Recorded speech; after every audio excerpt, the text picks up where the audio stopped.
In the midst of Hollywood's dazzling lights, sharing our faith brings a touch of heaven to the hearts of all who believe. Welcome to Time to Win Podcast. It's not just a podcast. It's the official personal growth locker room of life, where champions just like you gather to cultivate their courage, create a life-changing game plan of success, and celebrate their wins. I'm RJJackson, your personal growth coach and host, and I'm committed to seeing you win. As a professional speaker and growth coach for over 3 decades, I've worked with and inspired thousands to grow their greatness and transform their setbacks into a comeback. And now it's your turn.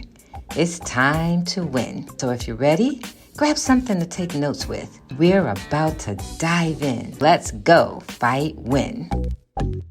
Welcome to a special edition of Time to Win podcast. Our special edition is to highlight women who are winning. Women who are facing their giants with confidence. And although many have been knocked down, they have found the courage to get back up. Joining us in the locker room of life today is Kris Orticello. We're going to have an intimate conversation with Kris, but first, a word from our sponsors. Revolutionize your kitchen with Kitchen Tune-Up Rancho Cucamonga. Rana Barche, your personal expert in transforming your kitchen dream into a reality, is a maestro at creating stunning spaces. Rana specializes in revitalizing your home with tailored kitchen solutions that blend functionality with exquisite design. Experience the delight of a dream kitchen, where innovation meets everyday luxury. Quality, trust, reliability. Rana Barche, your professional partner in kitchen transformations. For a kitchen that reflects your dreams, contact Rana at kitchentuneup.com/Rancho Cucamonga CA. That's kitchentuneup.com/Rancho Cucamonga CA. Ignite your potential at The Cure for Women, where professional-minded women unite for greatness. Unleash your power within by joining our exclusive VIP Visionary Influencing Prosperity Mastermind Group. Elevate your journey with our life-changing self-care confidence-building retreat. Discover the strength of unity, growth, and belonging. Heal, prosper, and find your tribe. The Cure for Women is your destination for transformation. Tired of doing life alone? Visit thecureforwomen.com. That's thecureforwomen.com. The Cure for Women, where you heal, grow, and belong. Visit our sponsors today. Be sure to say you heard it here on Time to Win podcast. All right, this is the official and original Time to Win podcast. And as I said, this is a special edition, and we are highlighting amazing women today. And our guest today, joining us here at the table in the locker room of life, is Kris Orticello. Let me tell you a little bit about Kris, because she's going to share her story with us as well. Kris is an actress, a host, and a singer. Most of all, she's a woman of God. Captivating performances and a natural charisma has secured Kris as one of the most outstanding Canadian actors to launch into the U.S. market. Kris, who has so much to be proud of, is most proud of her resilience and her faith. She is bold, she is courageous, she is a beautiful soul. She is Kris Orticello, and she is here with us today. Welcome to Time to Win podcast, Kris. Oh, thank you so much, RJ. I feel like you did the best introduction that I could ever ask for. I think one of the things that stands out the most to me about the introduction that you gave is being a woman of God. I loved your introduction. I think it perfectly sums up who I am. And I just thank you for having me on your beautiful show. And I'm so glad that we're able to do this finally. I know, right? Like, it really does seem like a long time, but both you and I know it's all about God's timing. And His timing is perfect. And this is a perfect moment for us to have this conversation on purpose to inspire someone and to remind those who are listening they don't have to live where they're dying. and they don't have to die where they're living. So tell us, Kris, how did you get to this destination? How did you end up here? And what's your journey been like to get to this point in life? Sure. So I started really young. I was about 7 years old, and I told my mom, like, I want to get into like modeling and acting. And so she put me into modeling and acting school. But before then, as a child, like many children do, I'm sure, I was always trying to entertain my family. I came from a very chaotic household, and there was tumultuous times, and I always felt like creating some kind of levity in the home, distracted from some of the heaviness that was happening. And I started to use that as a tool to see how other people could feel better and they could escape through some of my actions. And it almost became almost like a survival skill as well for me. And so through then, at 7 years old, I decided, like, I really want to take this further. I love acting. I love modeling. I love showing off. I love making these little skits, like going inside the closet, introducing myself, and then putting on a show. And, everyone else seemed to really enjoy it too. So I thought, I think I can really do something with this. And I think my parents thought that they were just satisfying like a momentary, thing that was going to happen. But I don't think they ever thought it'd be something I'd hold on to forever or indefinitely. And here I am. I'm still doing those things that I love and that I felt called to do at a very young age. And so, I mean, if we want to go really, really deep, I also had this encounter, and I've really only shared this with a few people, but when I was really young, I had a spiritual encounter where I had a bad dream, and I went into my parents' room, and they were sleeping. They'd fallen asleep, and I still had not yet fallen asleep. I was, tucked in beside them, and the whole room lit up, and it was like this supernatural experience, actually. And then I heard the Spirit talking to me, and I grew up in a Catholic church. So to me, it felt like a Mother Mary, kind of like a nurturing, kind of motherly kind of voice. And she started telling me everything that I was going to be, and she started prophesying to me everything. And I was, I think, 3 or 4 years old. I was really young. And through that experience, I'd always felt like I'd known what I'm supposed to do, and that there's been a bigger calling on my life than what I thought it was going to be. And in really tough times where I've felt like this isn't working, maybe I'm not called to do this, and starting to doubt myself, I always remember that experience. And I remember that calling on me that was about other people, about entertaining others and taking, a moment for others to escape and creating some levity or creating a distraction. And that's really what kept me grounded. Wow, Kris, what a journey. And let me just say how blessed you are to have had parents who believed in you when you were younger, who supported your dream. Be who God created you to be. There's so much power in the statement that says, raise a child in the way he should go. Wow. Even if they didn't think it was going to go far, if only for the moment, because life is always about the moment. I am truly grateful for that, especially because at that time, my parents, they were a very young couple. And so that was a sacrifice for them. And modeling and acting pictures and all that is very expensive. It was a huge sacrifice for our family, for them to do that for me. Even my singing lessons was a huge sacrifice. So you're absolutely right, RJ. In the moment, they really did. They provided something for me that I could take with me forever. Mm-hmm. Now, as my teenage years came up and like talks of college started to happen, the tune changed very quickly, and it became a point of almost contention, and they wanted me to go into different directions. But that moment, like you said, was anointed by them, and God had his hand on it, and it gave me the confidence that I needed to create. So I am very grateful to them for that. Thanks for sharing, Kris. Listen, I know what it's like to have amazing parents.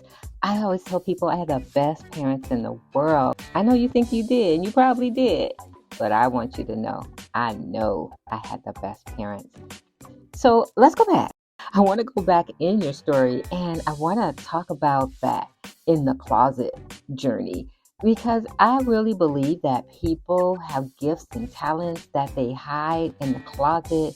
They throw them on the closet floor. They hide them behind their clothes, and they never bring them out. They never show the world who they truly are.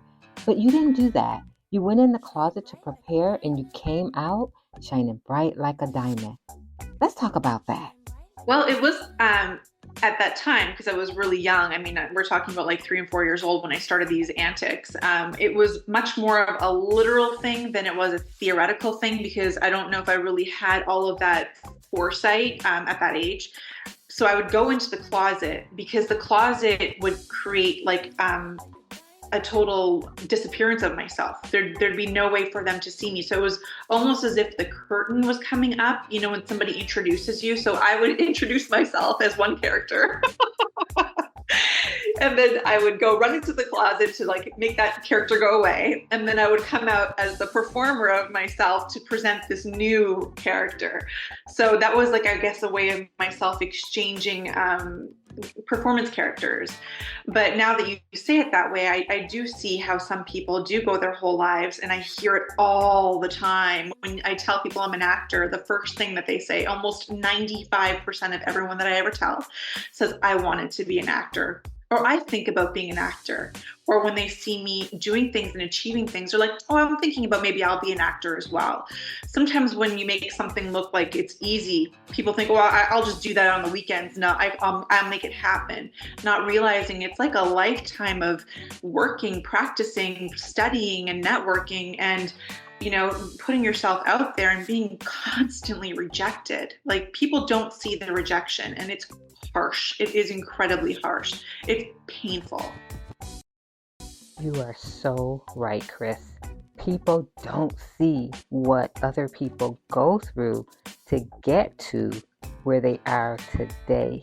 People just see what seems like the end result, and they're like, I want that.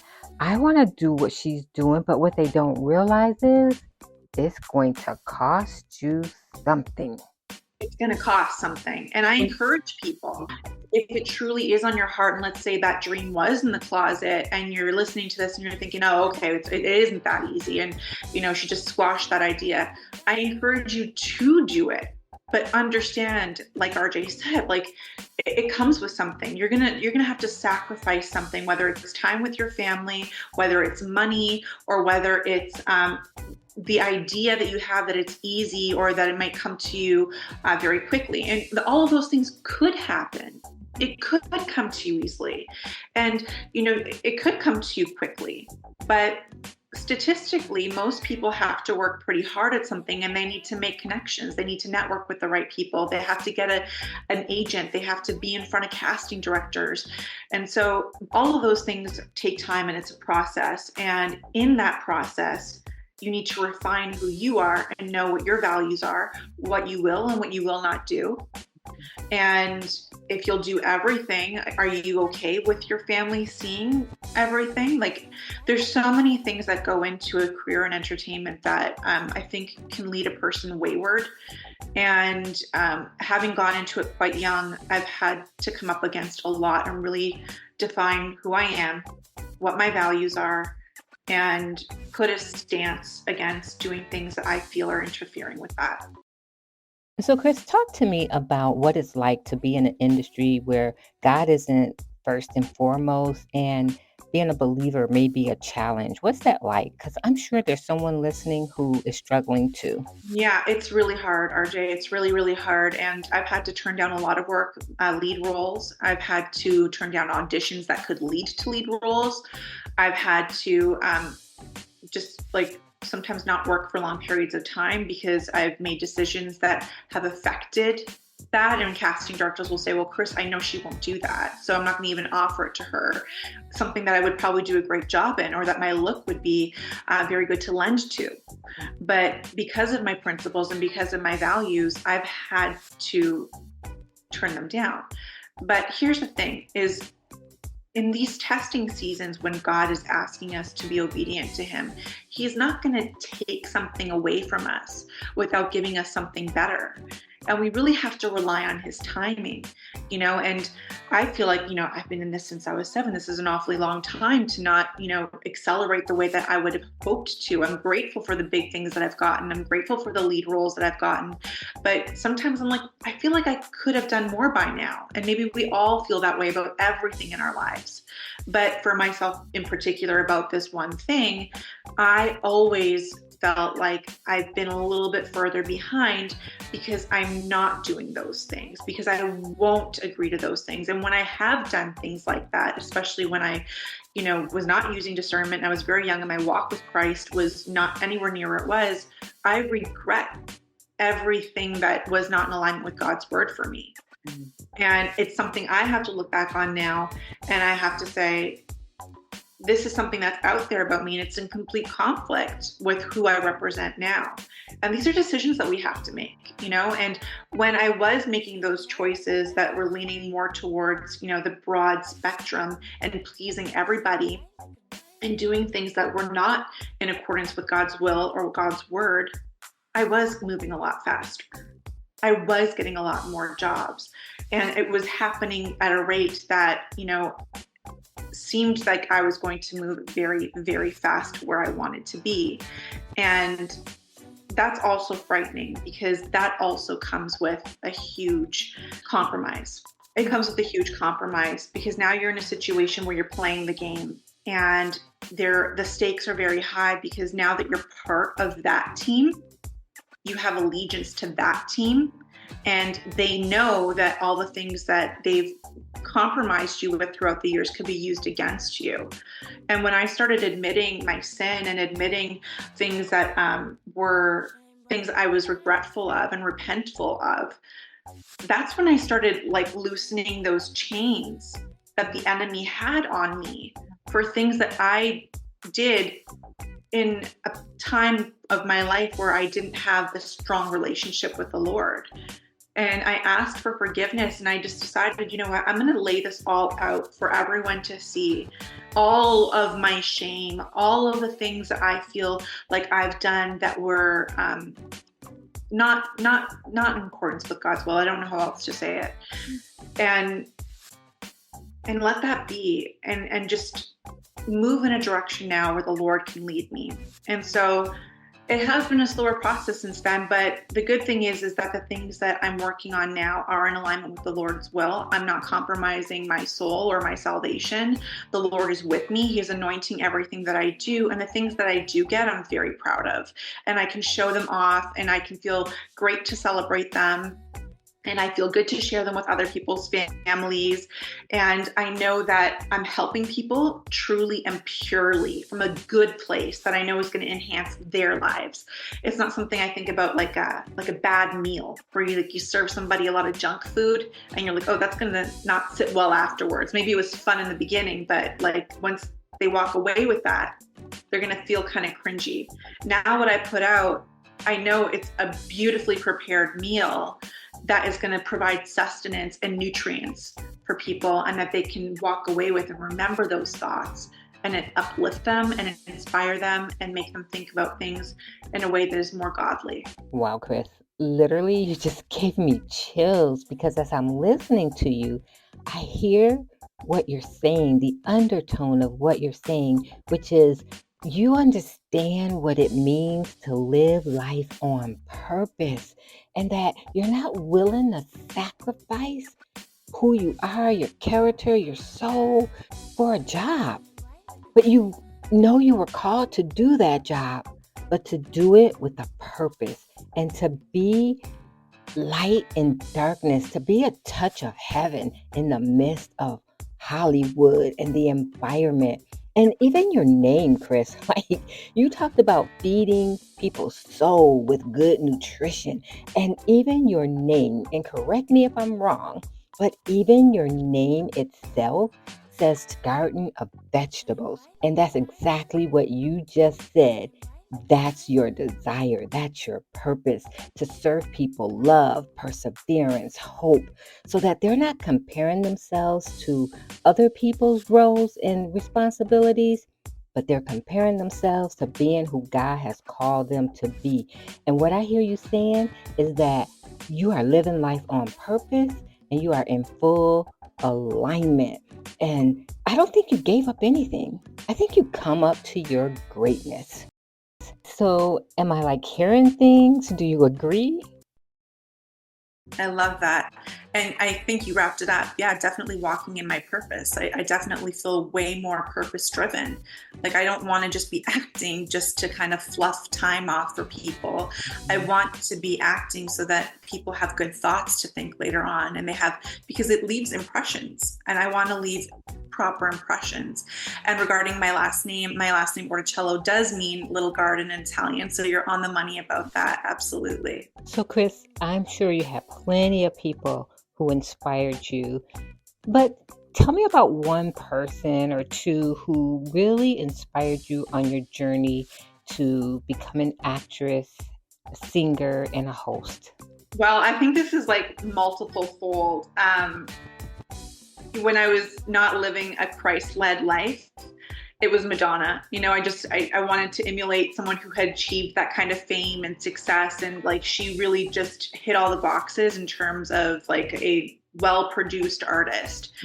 And of course, her songs were catchy. And I was quite young when she was popular. So for me, it was like, she was like an idol, right? And this is what the devil uses is idols, right? When we put things above God. So worshiping these things like pop music and fame, I guess she would be the first person who I thought, like, I just want to be big like that. I want to be all over like she is, and I want to have that kind of notoriety. And her imagery was actually really well done too. And so later in life, who I look up to is 100% without a doubt is Jesus. I just want to be more like Jesus. I want to touch lives like Jesus. I want there to be actually less of me and more of him. And that's where I think the shift happened in my life, is that it used to be so much about me. It used to be so much about my attention, my fame, my popularity.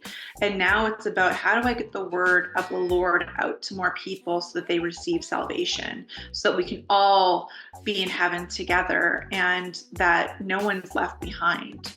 Kris, I really appreciate how you said it used to be all about you. And in the society in which we live, everybody says that's okay. Make it all about you, But really, that's not what God's plan for our life is. And I really appreciate how you said less of me and more of him. And that is the language of a winner. So Kris, the way I look at it, you are definitely winning. But I want to know from your point of view, how would you define winning? I think winning, now that I've matured, is a different concept than before. Younger me would have said, like, winning means winner takes all, like winner takes all. And me now feels like winning means everybody wins through my winning. If what I've done and what I've created means that other people have somehow been affected or impacted positively, that was a real win. But if I win just because, I happen to like push my way through, force my way through, and like be the most dominant, and then what my product is something that is just blasphemous and destroying humanity, did I really win? I don't think so. I think that that's a loss. I think that's a huge loss, because because we're all eternal beings, in order for us to, live with our conscience eternally in what we've done here while on earth, I think we need to really reconcile with what we're putting out there. And if winning means winner takes all, what are you really taking versus what are you really giving? Now that is a powerful word. Girl, I'm hearing what you're saying. I am picking up what you're putting down. And you said taking. Listen, if we're taking it, then that automatically says it doesn't belong to us. Because if it belonged to us, we would receive it. instead of taking it. I love it. And I feel like, what it comes right down to is exactly what you just said and exactly what I just said, but like summed up in a Bible verse. Like when we get to the pearly gates that God says, well done, good and faithful servant.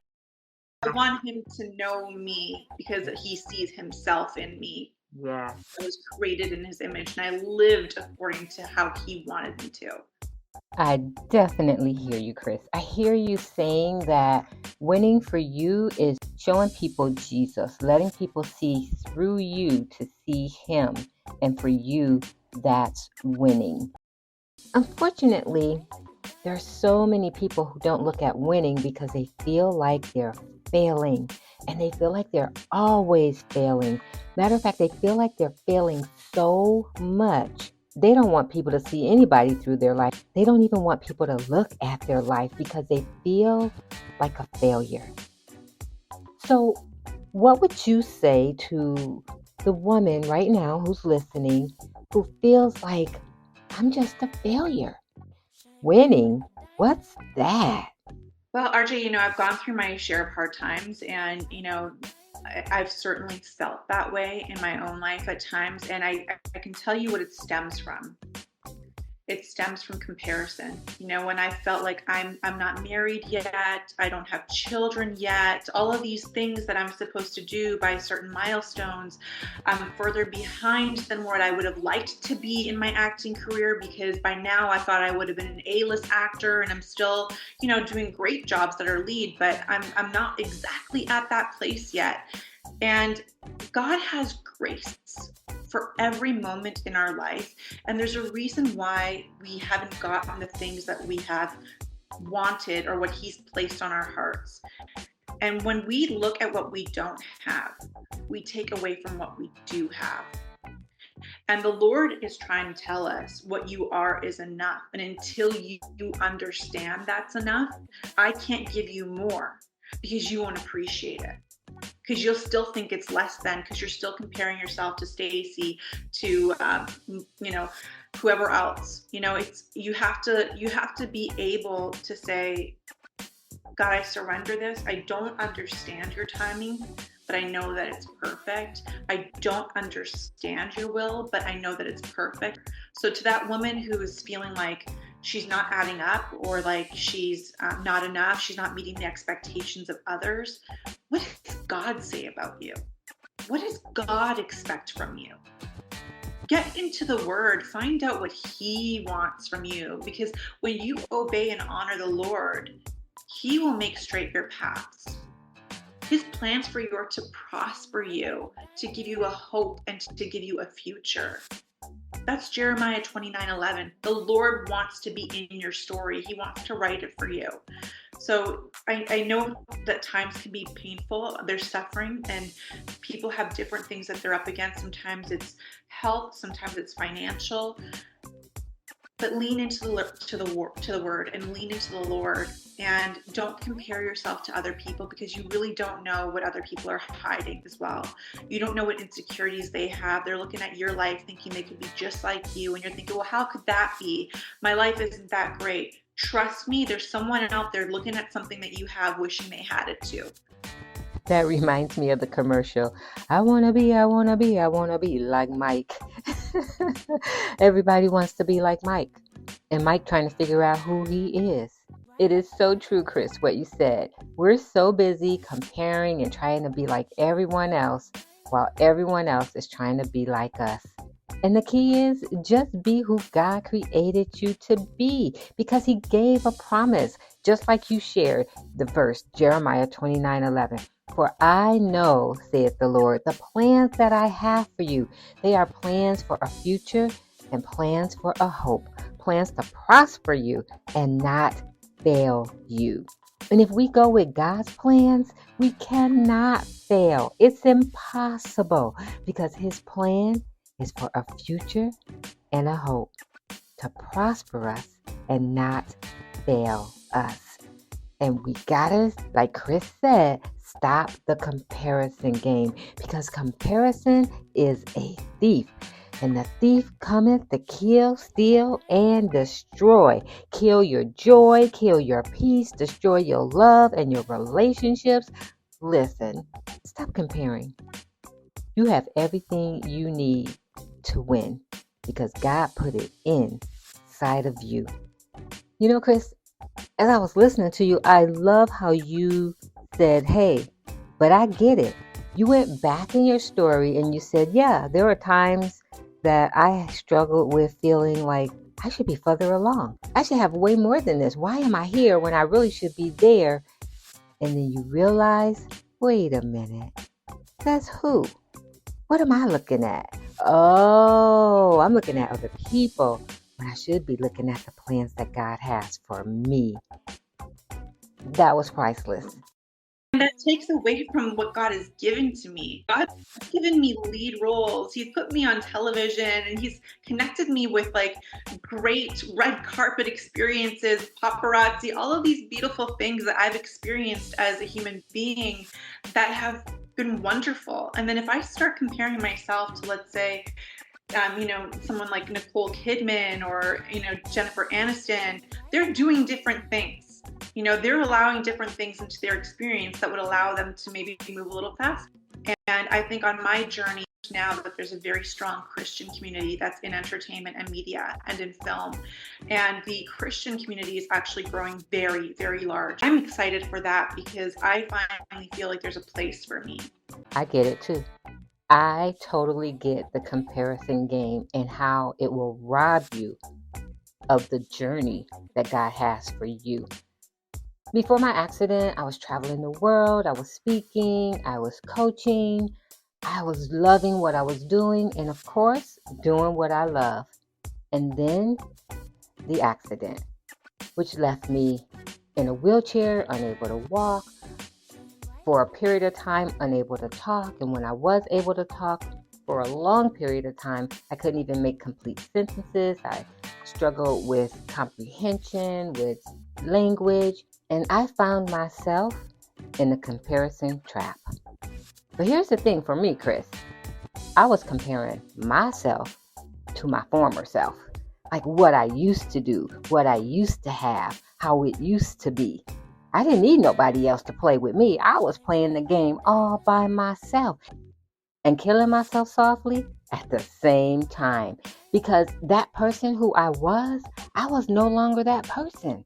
So I don't know who needs to hear this today, but that person that you were, whether you failed, whether something didn't work out, whether you got divorced, whether you lost your job, you're not that person. That experience came to build your character. So I want to encourage you from the lesson I had to learn. Don't let that experience make you bitter, but let it make you better. You know, Kris, I'm confident that in your journey, you've had a time where you could have allowed situations to make you bitter, but you opted to let them make you better. Meaning you actually had to shift your mindset and you had to perhaps reposition yourself, reposition your journey to help you get through what you were going through so that you would become better and not bitter. So if that's the case, can you tell us about a time or two where you had to reposition yourself, maybe your brand or just your thoughts? And I know we touched on it a little bit, but if you have an example, I'd love to hear about a time that you had to reposition yourself. Well, I think, there's been a few of them, but I think most recently it's been my decision to shift a lot of my social media content and a lot of the branding that we're doing for myself and also with my company to really focus on Christian associations and partnerships and really pushing the fact that I am a Christian, and because it's going to come up and then there's going to be so much resistance if I don't just proclaim it up front, because there's going to be so many things that I will not do, that I cannot do. At least by just making a bulletin about it, it's really clear from the beginning. Kris is a Christian, she's probably not going to do that. Just making it really clear. And I think in that process, there were some challenges that we're still kind of overcoming, but that we're making a lot of headway with. And one of them is that you're going to have, like we talked about before, you're going to lose something sometimes when you make a change. I know who I am. I know who I want to touch. I know what the Lord wants to do in my life. And we don't have time, RJ. We don't have time. You can say that again. We are running out of time. And that's why it's so important to live life on purpose. And there's nothing like living life on purpose. So, quick question for you. What keeps you going, especially on this journey of rejection, all of the things that most people would run away from? You stayed and continue to stay on the journey. So, what keeps you going, and what words of encouragement would you share with women who feel like quitting? I feel like rejection is not pleasant. It's not pleasant. It is painful. It is painful and it is hard. But when we know that we were first accepted and first approved through God and through Christ, we know that whatever is a rejection is actually, like been very commonly said, a redirection. And when we know God is working all things together for good, we can hold on to that promise. So whatever that thing was that He didn't allow us to have is His protection. And we have to accept that not all things that we want are good for us. And then sometimes I think we have all experienced this before. We think we really want something. We pray and we pray and we pray for it. We don't get it. And then we realize later, oh God, thank you so much for not giving that to me. I see it all now. I think one of the things I had to learn as an actress, especially because you do go through so much rejection, it's part of life, like you're not going to get every role. You're not good for everything. And your destiny has its own rolling out that it's going to do. I got to repeat what you said. You said, which is so true, it's not rejection. It's God's protection. God is protecting us from the very thing He knows that will destroy us. So if you feel like it's being rejected, just remember you're being protected. I just love how God cares for us. Now, Kris, tell me this. How do you care for yourself? What does self-care look like for you? In other words, I like to put it like this. How do you refill your cup so that you can continue to refill your purpose? Oh, I love this, RJ. I am a single woman, so I have a little bit of, I guess, privilege in the sense that, mothers, I think, have to care for their children. And if they're married, they have to care for their husbands. So they may have less time for self-care, where my entire world literally revolves around me. My fur puppy died a few years ago, and have the luxury of having those extra moments to care for myself. Sometimes it is just a hot bath. Sometimes it's getting my nails done, getting my lashes did, and just, taking a walk. Taking a walk is so good. Getting into the Word is really important self-care for me. Every woman knows what she loves to do that brings her peace, that brings her joy, and that brings her contentment and confidence. So whatever that is for you, I think it's really important that you take a little time whenever you can just to nourish that. This is so rich. Oh my goodness, I don't want to stop. However, time keeps on ticking and ticking and ticking. There I go again, making that joyful noise. Into the future. So you know what that means. We've come to the end. But first, we want to make sure that you can connect with Kris. So Kris, what's the best way for people to connect with you? I think the best way is through Instagram, and my handle is @Kris Orticello, and my website has the same name at www.krisorticello.com. That's Kris Orticello on Instagram, and her website at krisorticello.com. Kris, it's been amazing. Thank you so much for being our special guest and for being a touch of heaven in Hollywood. Thank you so much, RJ. All right, my friend, listen, we've come to the end, and this is just the beginning of the great things that are yet in store for you. So thank you for being the most valuable part of the Time to Win podcast. And as we always say, We're not tired, but our time is expired, and we're going to have to let you go. But just before we do, it's important for us to let you know, in case no one's told you today, let me, RJJackson, be the first one to say that you are somebody special. Go out and be a touch of heaven everywhere you go. Thank you for listening to Time to Win. I recognize that you appreciate the value provided in today's episode, and for your gratitude, I'm giving you a Time to Win VIP listener badge. So head on over to timetowinpodcast.com. That's timetowinpodcast.com and claim your badge and gain immediate VIP access to more of our next level resources and opportunities, including details on the huddle, a table for 10, the Cure Circle, and the Cure Retreat. Because you've enjoyed today's session, you can also express your gratitude by rating, reviewing, and returning next week with a friend. Oh, by the way, be sure to screenshot today's episode and share it in your Instagram and Facebook story or on your favorite social media platform. We'll look forward to seeing you again next week in the locker room of life, here on Time to Win. And remember, the best time to win is now.